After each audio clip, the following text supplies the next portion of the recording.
Good afternoon. This hearing is now in session and is being recorded to maintain a permanent record. My name is Danielle Boudreau. I am the rulemaking coordinator at the Department of State Lands, and I will be serving as the department's hearing officer. Today's date is July 23rd, 2026, and the time is 2:30 p.m. Joining me from the department are Natalia Astronatka, Territorial Sea Specialist. Dario Frazone, Proprietary Coordinator. Thank you. The purpose of this afternoon's meeting is twofold. We will begin with a 30-minute information session, followed by the public rule hearing for the proposed rule changes for the Department of State Lands administrative rules governing the granting of easements for undersea infrastructure in the territorial sea. During the information session, Natalia and Dario will provide information regarding the need for rulemaking and proposed rule changes. We ask that you hold any questions until the presentation has ended, at which time we will gladly answer those questions. Once that is concluded, we will begin the public rule hearing. Please note that during the rule hearing, the department will not be answering any questions or responding to comments. This meeting will conclude when all participants who wish to comment have finished, or at 4 p.m., whichever comes first. Because we're on Zoom, we have some protocols. We ask that each person who wishes to speak raise their hand, and to raise your hand in Zoom, you click the reactions near the bottom of your screen and click raise hand, or by pressing *9 if you're on the phone. I don't believe we have anybody on the phone today. And we will seek a balance of speaking time during discussions / the question and answer session. And for technical support, please message us in the chat. Please keep your mic muted unless it is your turn to speak. Use of video is encouraged. We ask that all participants be respectful of each other and DSL representatives. And at this point, I'll turn it over to Dario. Thanks, Danielle. Slide, please. For my portion of the presentation, I'll be discussing a little bit about providing more information about the Department of State Lands proprietary program, Oregon's territorial sea, undersea infrastructure, and territorial sea easements. As Danielle mentioned, please save any questions until the end of my portion and Natalia's portion of the presentation.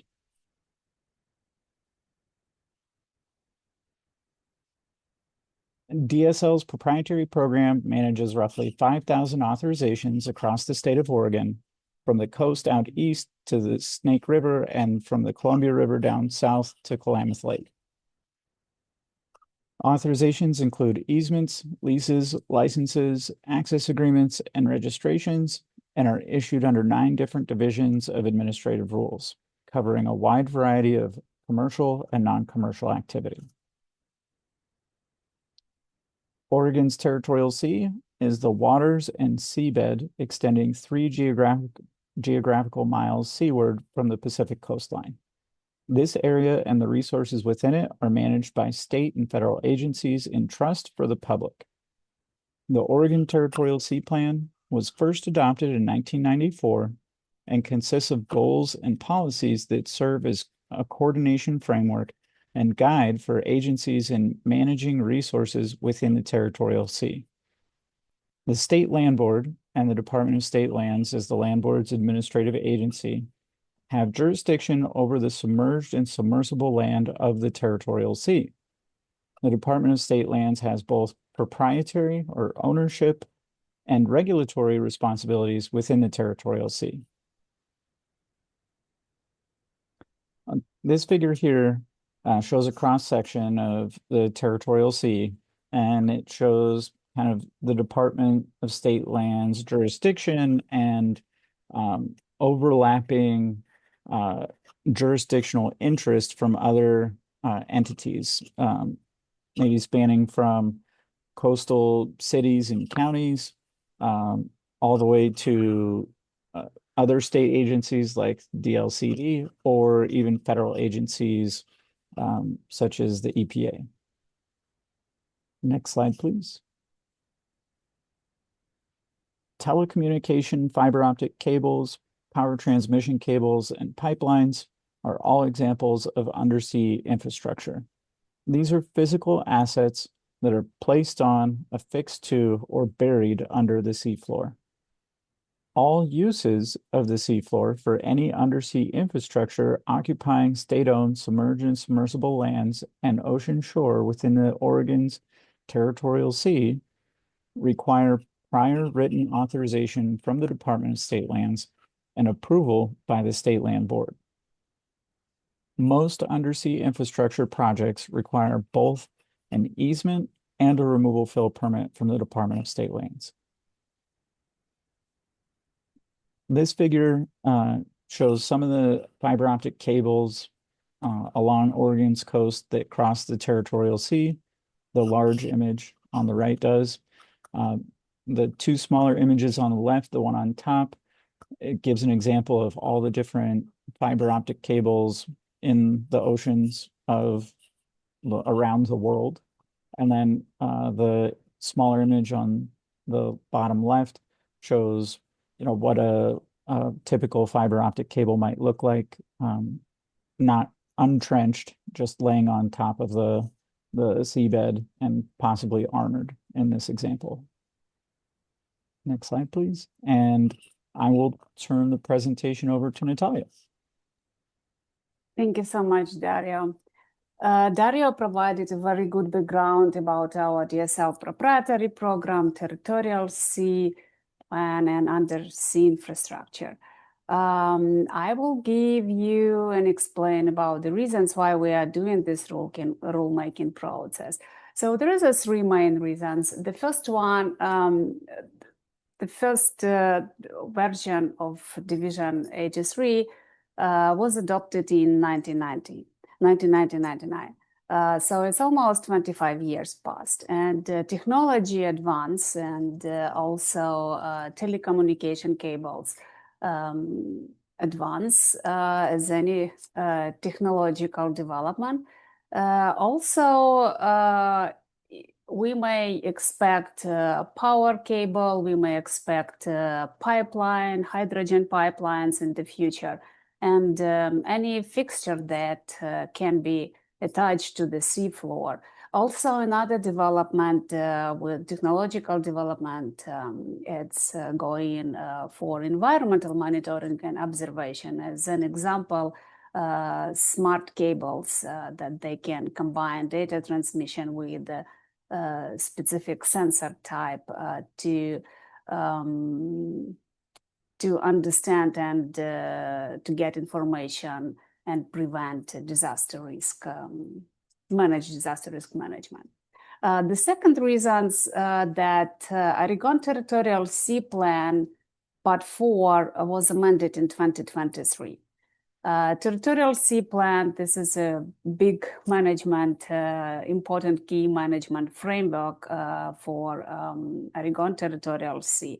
And Part 4 of this plan focusing on uses of the seabed. It was amended in 2023, and main changes were incorporated, recognizing that telecommunication, any energy, wastewater system, those are all critical infrastructure, and they need to be protected. And each agency who is dealing with the critical infrastructure also need to be responsible and provide and support resilience of that critical infrastructure.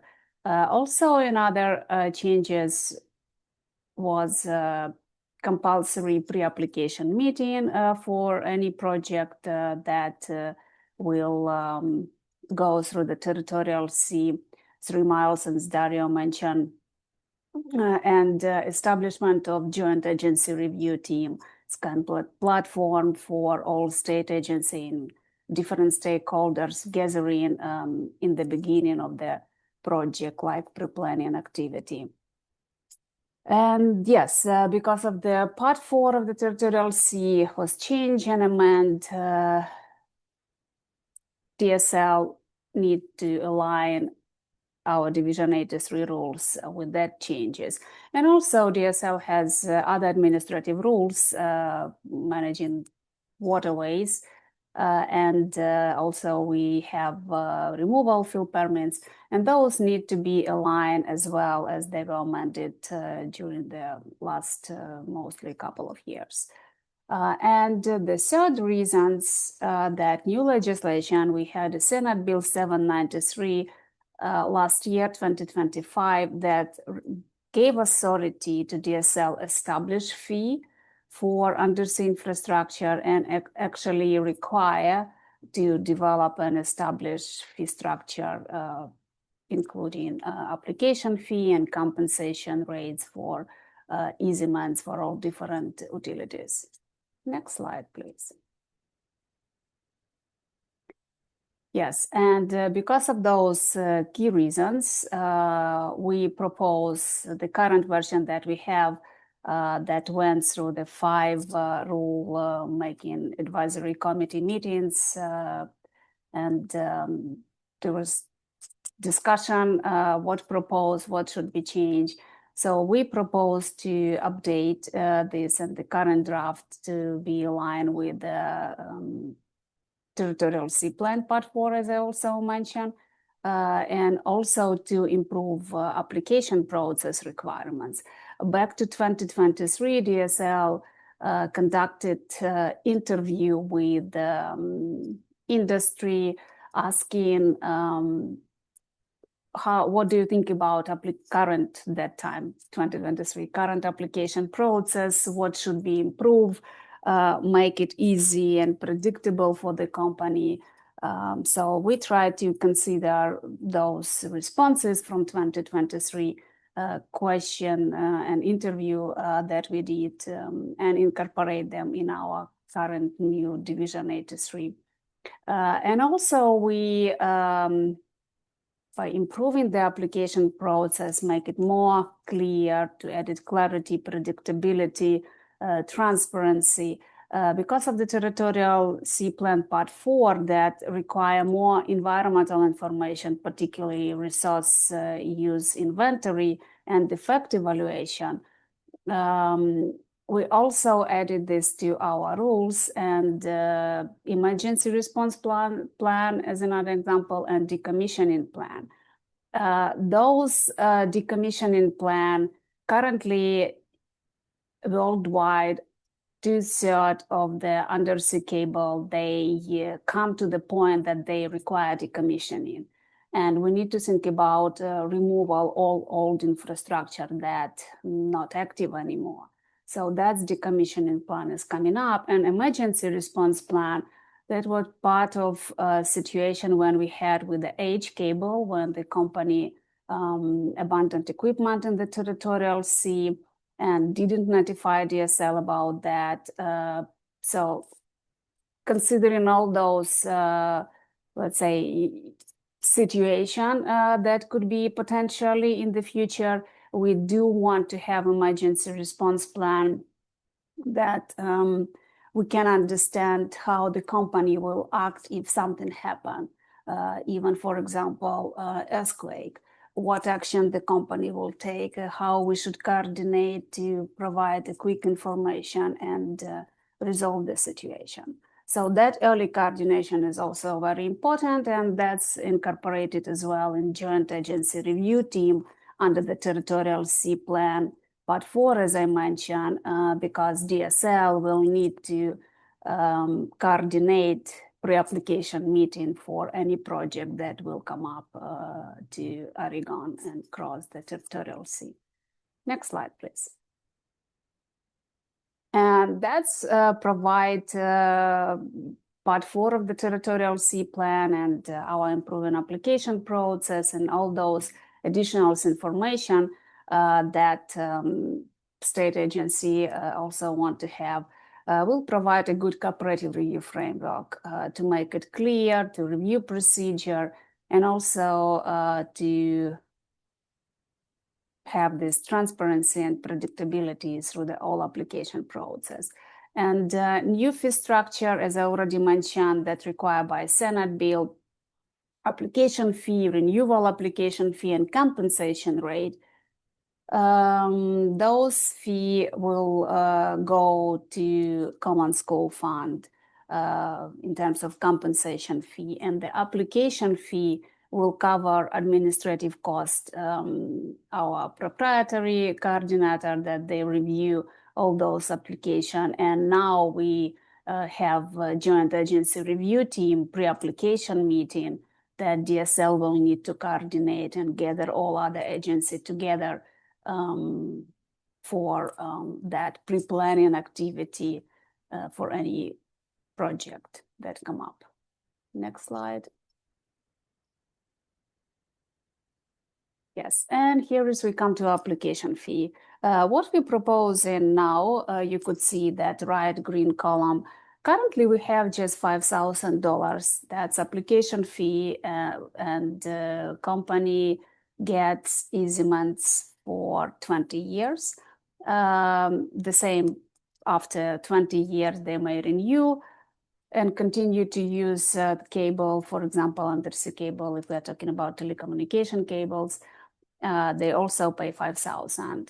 Encroachment application, this is also new in our current rules, but we don't have in our that's old version. So we propose, based on our calculation, time that proprietary coordinator spent, we propose a new application fee, $15,000, renewal application fee if company decide to renew after 20 years, $7,500, and also encroachment application fee, the same. I would like to mention here easements term. Currently, we have 20 years. During the rulemaking advisory committee, industry asked to increase easement term up to 25 years. And we supported this because usually telecommunication cable to reflect their life cycle, lifetime, that's 25 years. So 25 years is basically cable can leave and then they can be renewed for another 25 years. So our new rules will have easements for 25 years instead of 20 years. Next slide, please. Compensation fee.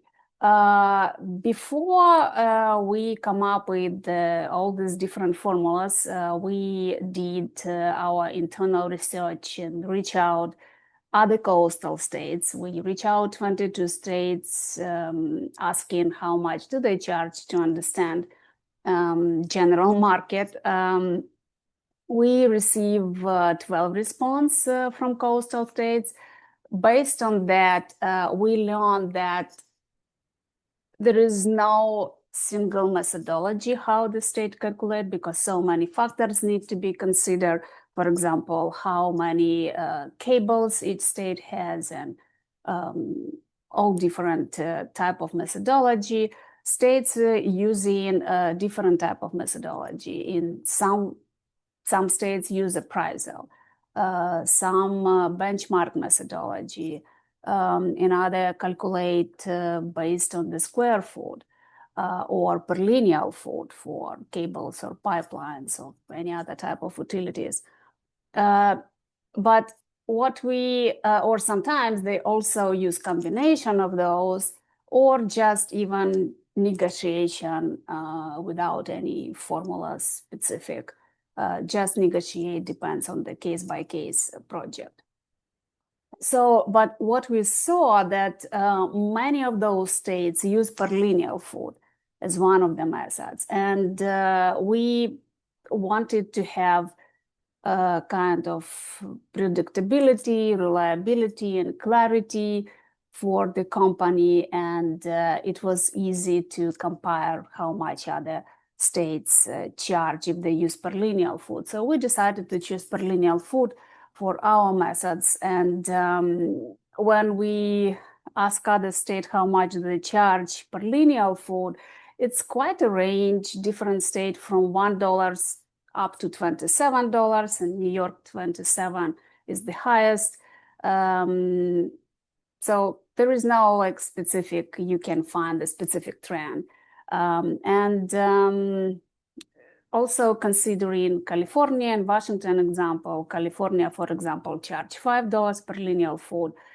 We come up and we decided to use, in our case, for Oregon, $3 per lineal foot.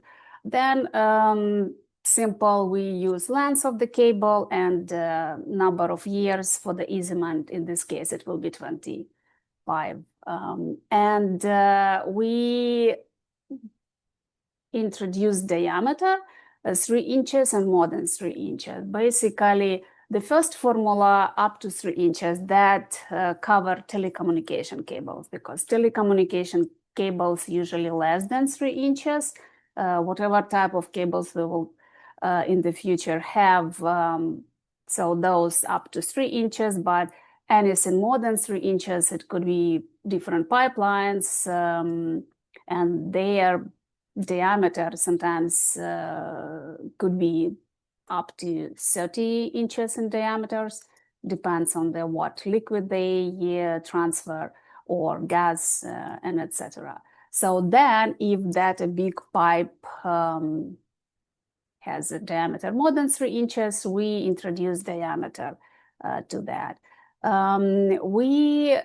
For bore pipes or HDD horizontal drilling, we use a separate formula, flat rate, and that was discussion with the industry during the rulemaking advisory committee to avoid double counting, because usually to protect cable that coming close to the shore, they use bore pipe. The cable go inside that bigger pipe for protection. And in order to avoid double counting, that industry pay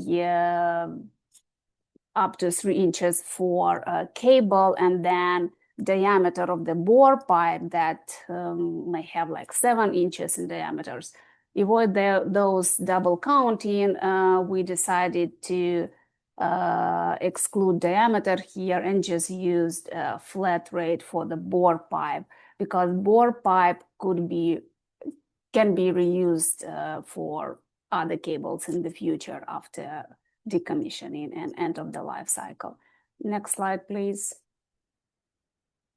And also for fixture, we make it simple using the square feet, and also number of years, and $3 per square feet. For public agency, because also under other DSL rules, it's special category, we excluded them from compensation fee. Not completely, but excluded to calculate the compensation fee under those formula. Public agency will need to pay application fee, administrative cost, but for compensation rate, they will pay $500 in this case. And with compensation fee reduction, this is innovation that Oregon also introduced sensor here, and discount up to 40% of compensation fee if company in the future will decide to incorporate sensor for environmental data monitoring and observation to learn more about ocean conditions and observe mammals, or there are different type of sensor, but those things that can help states to understand what is going and how should we protect also marine ecosystem, and we can make observation even about ocean temperature, wave regimes, and potential prediction for earthquake. If the company decide that, they will get a discount up to 40% of their payment for the easements. Next slide, please.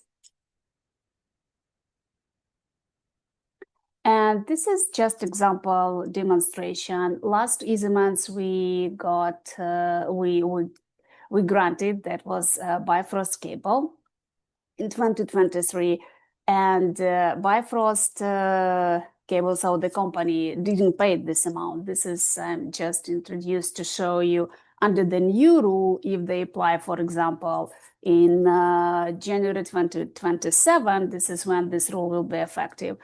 Under those conditions and this formula, they will need to pay this amount considering, you can see cable lengths, bore pipe lengths, and also diameter for the telecommunication cables, in this case, 1.5 inches. If that would be the case, so that the formula apply here, and you could see 1,450,000 approximately compensation fee will go, and this is amount for 20 years easements. We use current 20 years, but it would be 25 in the new rules. That amount the company will pay for those term of easements, and those money will go to Common School Fund. Next slide, please. And another new things in our Division 83, that's compensation fee for encroachment. After the cable is done and almost the life cycle of the cable ended, we require, and that was requirement in the statute and it's still, but also Territorial Sea Plan Part 4 added as a new requirements as well, and it's compulsory to remove and decommissioning all infrastructure that on the sea, from the seabed and the territorial sea.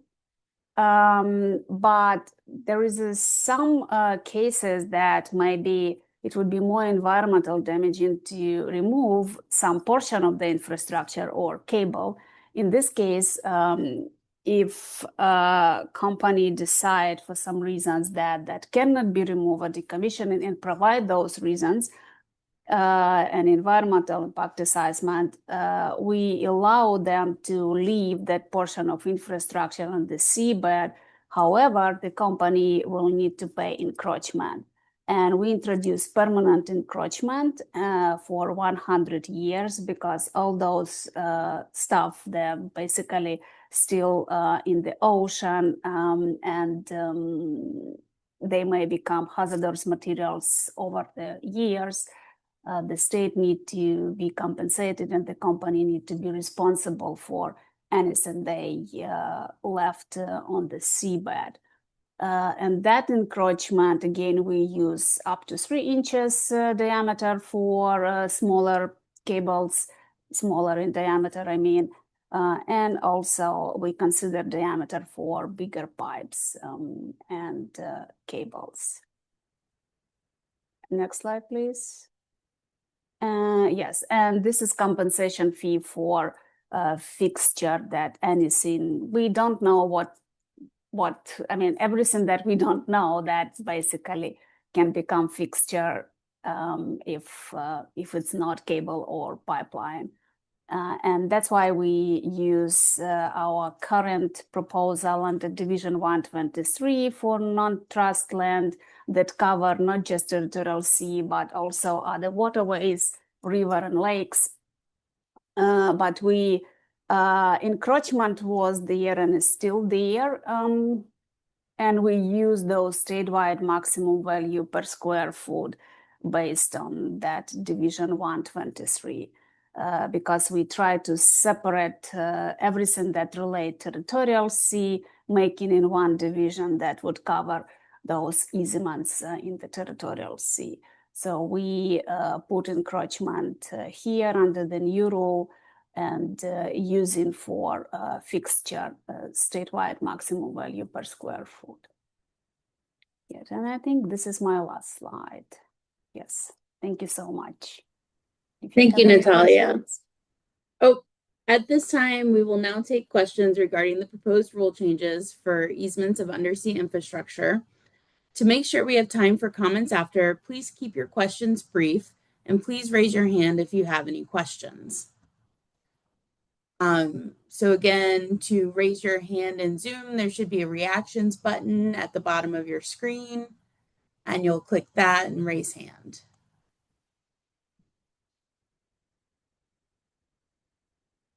Yes, Michael. Hi there.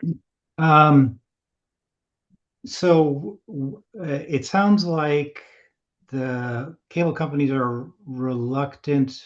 My question is, where are these cables going in? It sounds like the companies are reluctant to let you know where they are located, but the underground, the submerged natural resources can vary quite a bit by bottom type, of course, and some areas are really fragile. So how will those areas be protected and compensated for if they can't be protected?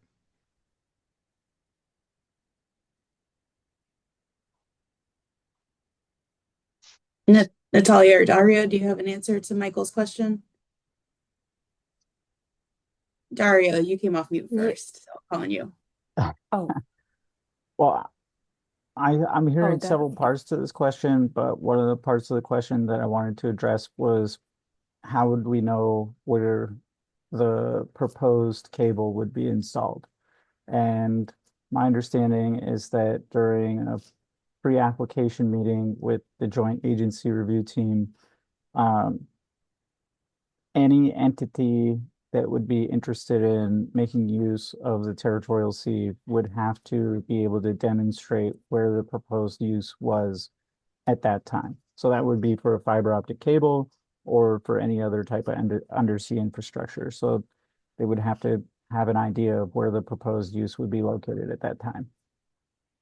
And then the other questions that I heard was, some of the areas, different various areas are really sensitive and should be protected. So how would they be protected? And then how would we be compensated if they weren't able to be protected?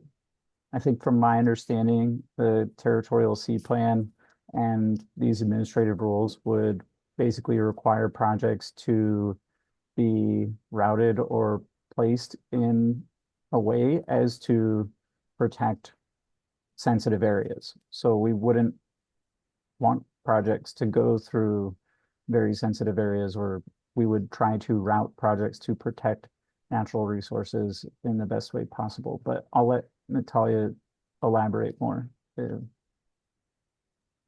Yeah, thank you, Dario. And thank you, Michael, for the question. Yes, Dario already mentioned, first of all, all cables, the requirement they should be bearing. And as Dario mentioned, we have now Territorial Sea Plan Part 4 required to gather the joint agency review team and gather pre-application meeting. And this is basically in the early beginning of the project, when we gather all state agency, because they have other type of permits, and like ODFW, OPRD, they have different permits, and particular ODFW, yes, where those sensitive area rocky habitats. That's why we gathered that meeting in the beginning with the purpose of to understand where the company propose potential to lay cable, and also what environmental impact would be. And then there is a discussion with all different agency. Maybe this is not the best route to go through that because of those sensitive area. What we can do with that. So that pre-application meeting happened before actually applicants submit application to the DSL. So that's the purpose that DSL will use those recommendations from joint agency review team, use recommendation and to review application during project review. But again, as I mentioned, there are other different agencies that they have own permits, and that those natural resource protection also DAQ, they have different permits, and we will coordinate it with them. For DSL, we are granting easements for using of the seabed, and other agency, they consider some other factors. Thank you, Natalia and Dario. Do we have any other questions?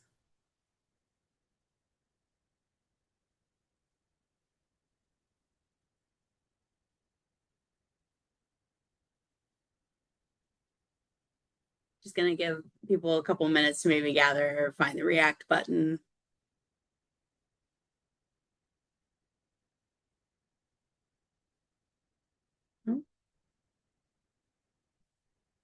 All right, seeing no further questions at this time, we will go ahead and move forward. So we will now begin the public rule hearing portion of this afternoon's meeting.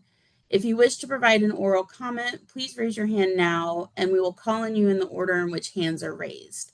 To raise your hand in Zoom, just a reminder, you'll click the reactions near the bottom of your screen and click raise hand. And we ask that you remain muted until you are called. The screen says commenters have a 2-minute time limit, but given the time that we have just under an hour and we have 5 members of the public, we're going to extend that to 5 minutes. So we ask that you limit your comments to 5 minutes. And if you have written material to enter into the record, please say so and try to summarize those comments. And for the record, please clearly state your name and affiliation before providing comment. As a reminder, the department will not be answering questions or responding to comments during this rule hearing. If you wish to provide written comment, we will share the methods to submit those following the conclusion of the oral comments. Do we have anybody from the public who wishes to provide a comment today?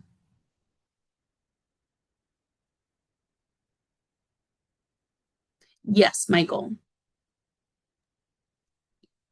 Hi again. I'm not really familiar with this whole process, so forgive me if I wander off in some wrong direction. I've submitted written comments already, and just to sort of reiterate a couple of those is I think that in addition to, well, I think that there should be an annual rental fee rather than a one-time fee is what I'm understanding. There should be an annual rental fee for that a company would have to pay for use of state lands. And I think there should be some sort of compensation for the natural resources. For 27 years, I was a federal biologist. I'm retired now. I should have said that at the beginning.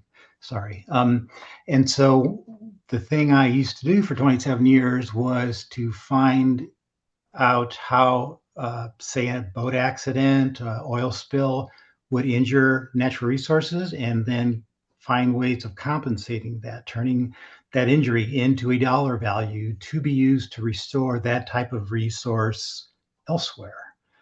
So it's a very well-established field, and I really think that there needs to be some thought given to if the state should consider this additional. It's not a fee; it's actually you're paying for what you've damaged. So I guess that's sort of the summary of my comments. Thank you. Thank you, Michael. We appreciate that. And just to let you know, I did receive your amended comments today. Is there anyone else who would like to provide a comment?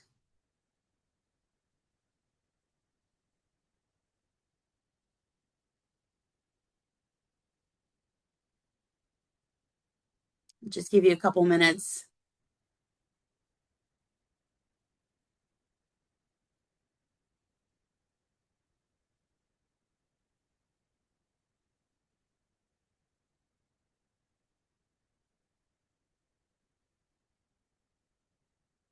All right, seeing no further hands raised, I'm going to move forward.